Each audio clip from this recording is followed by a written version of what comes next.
जय हिंद दोस्तों।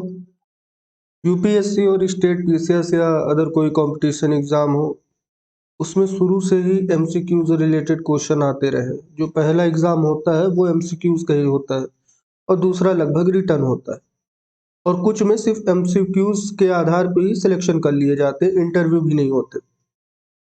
तो और एमसीक्यूज किसी भी, चाहे टेक्निकल हो या नॉन टेक्निकल हो, पर एमसीक्यूज सभी के लिए जरूरी होते हैं। क्योंकि कोई भी एग्जाम हो, अगर इंजीनियरिंग क्षेत्र का भी है तो उसमें भी नॉन टेक्निकल में एमसीक्यूज पूछा जाता है, जो कि जीके के रहते हैं ज्यादातर। तो ये एमसीक्यूज वाली वीडियो आपके लिए बहुत बेनिफिशियल रहेगी, क्योंकि हम डेली आपको 5 एमसीक्यूज तैयार करवाते हैं। और अगर आप ये साल भर करते रहोगे तो आपके पास एक बहुत बड़ा एमसीक्यूज का दिमाग में किताब तैयार हो जाएगी। फायदा क्या है कि जब आप एग्जाम में बैठोगे तो आपको तुक्का लगाने का यहाँ से बहुत बढ़िया अनुभव हो जाएगा, क्योंकि एमसीक्यूज में जरूरी नहीं आप सब याद कर पाओ। कॉन्सेप्ट है, आप कुछ चीजें याद कर सकते हो पर सब नहीं कर सकते। तो वीडियो को लाइक और चैनल को सब्सक्राइब पहले कर लीजिएगा, और जो हमारे मुख्य सब्सक्राइबर होंगे उनके लिए गिफ्ट भी रहेगा। तो चलिए शुरू करते हैं। निम्नलिखित कथनों पर विचार कीजिए। भारत में ग्रीन हाउस गैसों में ऊर्जा क्षेत्र का सबसे बड़ा योगदान है। दूसरा पॉइंट है, नाइट्रस ऑक्साइड में कार्बन डाइऑक्साइड गैस की तुलना में अधिक ग्लोबल वार्मिंग की क्षमता होती है। तीसरा पॉइंट है, भारत चीन के बाद दूसरा सबसे बड़ा ग्रीन हाउस गैस उत्सर्जक है।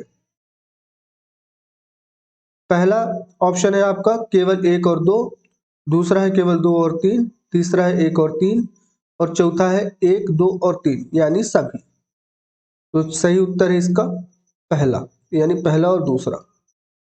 भारत में उच्चतम सीजी उत्सर्जन ऊर्जा क्षेत्र में 69% से आता है।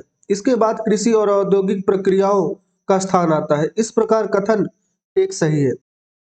दूसरा, ग्लोबल वार्मिंग क्षमता जीपीडब्ल्यू वातावरण में किसी भी ग्रीन हाउस गैस द्वारा अवशोषित गर्मी है, जो गर्मी के एक गुणक के रूप में कार्बन डाइऑक्साइड यानी CO2 के असमान द्रव्यमान द्वारा अवशोषित की जाती है। नाइट्रस ऑक्साइड में कार्बन डाइऑक्साइड गैस की तुलना में अधिक ग्लोबल वार्मिंग क्षमता होती है। अतः कथन 2 सही है, यानी पहला और दूसरा पॉइंट सही है। नेक्स्ट है हमारा क्वेश्चन, निम्नलिखित कथनों पर विचार कीजिए। पहला पॉइंट है हमारा, राष्ट्रीय शिक्षा दिवस, अल हिलाल पत्रिका की शुरुआत। तीसरा है, स्वतंत्र भारत के प्रथम शिक्षा मंत्री। तो पहला है केवल 2, दूसरा केवल 2 और 3, तीसरा 1, 2 और 3, चौथा है 3। इसका सही उत्तर है केवल 3, यानी भारत के प्रथम शिक्षा मंत्री। हर साल 11 नवंबर को भारत के पहले शिक्षा मंत्री मौलाना अब्दुल कलाम आजाद की जयंती होती है। इसके उपलक्ष्य में इस दिन को राष्ट्रीय शिक्षा दिवस के रूप में मनाया जाता है। मौलाना अब्दुल कलाम आजाद एक पत्रकार एवं स्वतंत्रता सेनानी, राजनीतिज्ञ और शिक्षाविदित थे। ये विभाजन के धुर विरोधी थे और हिंदू मुस्लिम एकता के समर्थक थे। साल 1912 में इन्होंने उर्दू और अल हिलाल नामक एक पत्रिका की शुरुआत की थी। इन्हें साल 1992 में मरणोपरांत भारत के सर्वोच्च नागरिक सम्मान भारत रत्न से सम्मानित किया गया था। निम्नलिखित कथनों पर विचार करें। केंद्रीय विश्वविद्यालय संसद में एक अधिनियम के माध्यम से स्थापित किया जाते हैं। 2022 और 23 के लिए स्कूली शिक्षा के खर्चे में वृद्धि हुई, जबकि उच्च शिक्षा के लिए बजट 13% तक कमी आई है। ऑप्शन है केवल 1, दूसरा ऑप्शन है केवल 2, तीसरा ऑप्शन है 1 और 2, चौथा ऑप्शन है कोई भी नहीं। सही उत्तर है केवल 1, यानी केंद्रीय विश्वविद्यालय संसद में एक अधिनियम के माध्यम से स्थापित किया जाता है। संसद में एक अधिनियम के माध्यम से केंद्रीय विश्वविद्यालय की स्थापना की जाती है। 2022-23 के लिए स्कूली शिक्षा खर्चे के लिए बजट 6 अरब पाउंड यानी 63,449 करोड़ और पिछले वर्ष में संशोधित आवंटन की तुलना में 22% की वृद्धि हुई है। अग्निपथ योजना के संबंध में निम्नलिखित कथनों पर विचार करें। 10% रिक्तियां सीएपीएफ और आसाम राइफल्स में अग्निवीरों के लिए भर्ती के लिए आरक्षित है।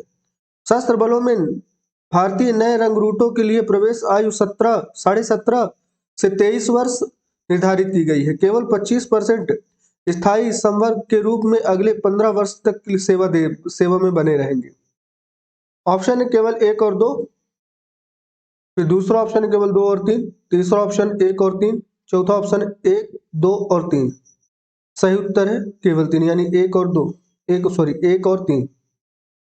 गृह मंत्रालय की घोषणा के अनुसार 10% रिक्तियां सीएपीएफ और आसाम राइफल में अग्निवीरों के लिए भर्ती के लिए आरक्षित है। इस प्रकार कथन एक सही है। जीएसएलवी मार्क 3 के बारे में निम्नलिखित कथनों पर विचार करें। यह मोटर्स पर 2 ठोस ट्रैप, एक कोर लिक्विड बूस्टर और एक ऊपरी क्रायोजेनिक चरण में बना है। दूसरा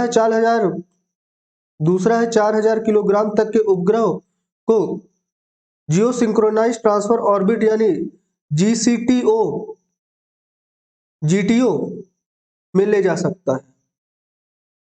पहला ऑप्शन है केवल 1, दूसरा है केवल 2, तीसरा है 1 और 2 यानी दोनों, और चौथा है कोई भी नहीं। सही उत्तर है केवल 1। आई होप आपको ये वीडियो पसंद आई होगी, तो चैनल को सब्सक्राइब और वीडियो को लाइक कर दीजिएगा। कल मिलते हैं नई वीडियोस के साथ। जय हिंद।